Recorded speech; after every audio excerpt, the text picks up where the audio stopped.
नमस्कार मित्रांनो, मी प्राध्यापक डॉक्टर चंद्रकांत चव्हाण, वालचंद महाविद्यालय सोलापूर. सोलापूरच्या नगरीची काही वैशिष्ट्य त्याच्या पेठांच्या माध्यमातून आणि इतर गोष्टींच्या माध्यमातून आपल्या पुढे मांडण्याचा प्रयत्न मी काही व्हिडिओंच्या माध्यमातून करीत आहे.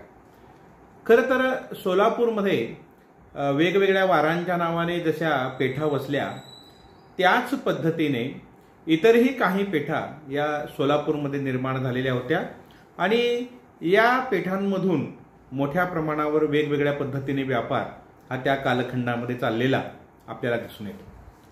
तशीच एक पेठ जोडभावी पेठ या नावाने सोलापूरमध्ये आहे आणि या पेठेला जोडभावी पेठ हे नाव कसं मिळालं आणि या पेठेची काही जी वैशिष्ट्ये आहेत, ही वैशिष्ट्य तिचा इतिहास हा आपल्या पुढे या व्हिडिओच्या माध्यमातून मी मांडणार आहे. खरं तर एकेकाळी सोलापूर हे जे जुनं सोलापूर होतं, या जुन्या सोलापूरची वस्ती ही कुंभारवेशीपर्यंत होती आणि मग मधला मारुती, बाळीवेस, कुंभारवेस, तुळजापूरवेस याच्या मधला जो काही टप्पा आहे, या टप्प्यामध्ये सोलापूर शहरातील मुख्य बाजारपेठ ही भरत होती. परंतु हळूहळू शहराची लोकसंख्या वाढत गेली आणि शहराची लोकसंख्या वाढत गेल्यानंतर याच्याही बाहेर पुन्हा नव्याने पेठा या वसू लागल्या.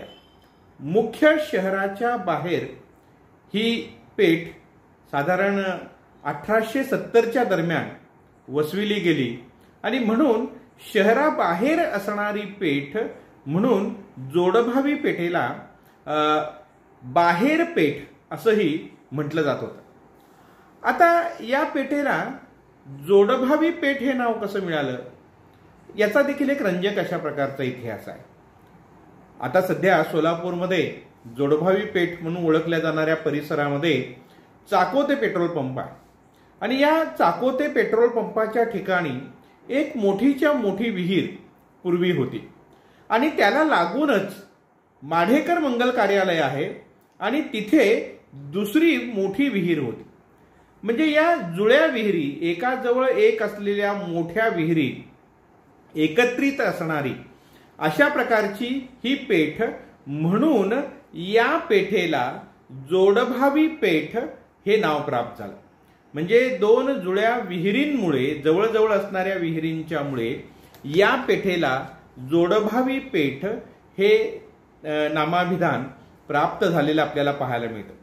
पुढे या विहिरी धोकादायक बनल्या, अनेक कारणांनी लोक तिथे आत्महत्याही करायला लागले आणि अशा या धोकादायक बनलेल्या विहिरी नंतरच्या कालखंडामध्ये नगरपालिकेने बुजवून टाकल्या आणि अशा पद्धतीने या विहिरी आणि त्यांचं अस्तित्व नष्ट झालं. परंतु या विहिरींमुळे नाव प्राप्त झालेली जोडभावी पेठ मात्र अजूनही अस्तित्वामध्ये आहे. पूर्वीच्या काळी आता जी सोलापूर कृषी उत्पन्न बाजार समिती आहे ती स्थापन होण्याच्या पूर्वी कृषी उत्पन्न बाजार समितीचं सगळं काम म्हणजे आडत व्यापार जो आहे, आडत बाजार जो आहे, हा सगळा जोडभावी पेठेमध्ये भरत होता. बी बियाणांचा व्यापार असेल, खतांचा व्यापार असेल, हा सगळा म्हणजे आडत व्यापाराबरोबर बी बियाणांचा आणि खतांचा व्यापार देखील जोडभावी पेठेतूनच चालत होता.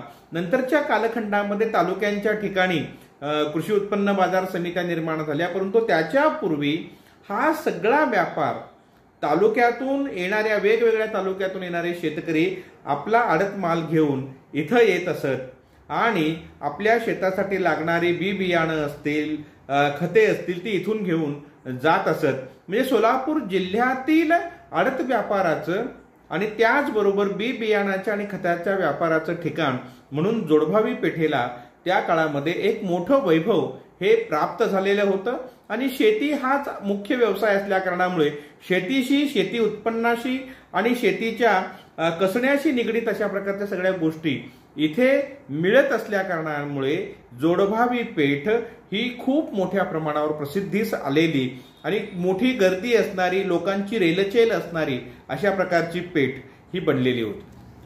आता या जोडभावी पेठेचं एक वैशिष्ट्य म्हणजे या पेठेमध्ये असणारी कुंभारवेस, ब्रिटिश कालखंडामध्ये सोलापूरमध्ये वेगवेगळ्या दिशेने सोलापूरमध्ये प्रवेश करण्यासाठीच्या म्हणून 8 वेशी होत्या आणि या 8 वेशींपैकी एक कुंभारी या गावाच्या दिशेने जाणाऱ्या मार्गावर असणारी वेस म्हणून कुंभार वेस हे नाव या वेशीला पडलं आणि मग प्रत्येक वेशीच्या ठिकाणी मोठ्या प्रमाणावर चौक असे, वर्दळ असे आणि म्हणून ब्रिटिश सरकारने त्या प्रत्येक वेशीमध्ये कंदील लावण्यासाठी म्हणून त्या ठिकाणी व्यवस्थाही केलेली होती.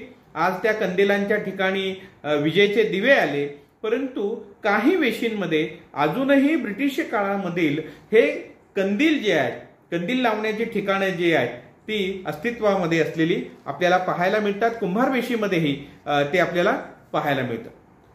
जोडभावी पेठेच्या बाबतीमध्ये आणखी एक वैशिष्ट्यपूर्ण भाग म्हणजे याच जोडभावी पेठेमध्ये 4 हुतात्म्यांना फाशी देण्याकरताचा जो खटला चालला, तो खटला या ठिकाणी असलेल्या गोल चावडी इमारतीमध्ये भरण्यात आलेला होता, तेथून भरण्यात आलेला होता.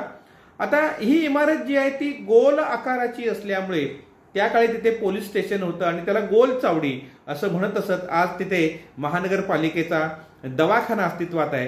परंतु मार्शल लॉच्या ज्या काही सोलापूरकरांच्या मनामध्ये असलेल्या जखमा आहेत बळबळत्या अशा प्रकारच्या, त्या सगळ्यांचा एक मूक साक्षीदार म्हणून ही गोल चावडी आजही तिथे अस्तित्वात असलेली आपल्याला पाहायला मिळते. त्याबरोबरच आणखी एक महत्वाची गोष्ट म्हणजे ज्या 4 हुतात्म्यांना फासावर देण्यात आलं स्वातंत्र्य चळवळीच्या या कालखंडामध्ये मार्शल लॉच्या घटनेला जबाबदार धरून, त्यातील हुतात्मा मल्लप्पा धनशेट्टी यांचं स्मारक देखील या जोडभावी पेठेमध्येच असलेलं आपल्याला पाहायला मिळतं. आणि आणखी एक वैशिष्ट्यपूर्ण गोष्ट ज्या जोडभावी पेठेच्या मध्ये दरम्यानच्या परिसरामध्येच असणारी म्हणजे सोलापूरमध्ये सर्व काही मिळणारे अशा प्रकारची पंचक्रोशीतील लोक आजूबाजूच्या इथे आपल्या जवळील वस्तूंची विक्री करण्यासाठी आणि आठवडाभर लागणाऱ्या वस्तूंची खरेदी करण्यासाठी ज्या ठिकाणी जमत, तो मंगळवार बाजार जो आहे तो मंगळवार बाजार देखील जोडभावी पेठेमध्येच भरत असे. अजूनही तो भरतो आणि या मंगळवार बाजारामध्ये सर्व प्रकारच्या वस्तू या लोकांना उपलब्ध होत असत आणि म्हणून हा अतिशय प्रसिद्ध असणारा सोलापुरातील मंगळवार बाजार हा देखील या जोडभावी पेठेमध्येच भरत असे आणि अजूनही भरतो. अशी ही वैशिष्ट्यपूर्ण असणारी अनेक गोष्टींसाठी प्रसिद्ध असलेली अशी ही जोडभावी पेठ, या पेठेचा हा जो काही इतिहास आहे, या पेठेला मिळालेलं नाव कशा पद्धतीने मिळालं, या सगळ्या अतिशय रंजक गोष्टी मी आपल्यापुढे मांडण्याचा प्रयत्न केलेला आहे. हा प्रयत्न जर आपल्याला आवडला तर निश्चित आपण हा व्हिडिओ शेअर करावा, लाईक करावा आणि हे चॅनल सबस्क्राईब करावं अशी आपणास विनंती करतो आणि थांबतो. धन्यवाद.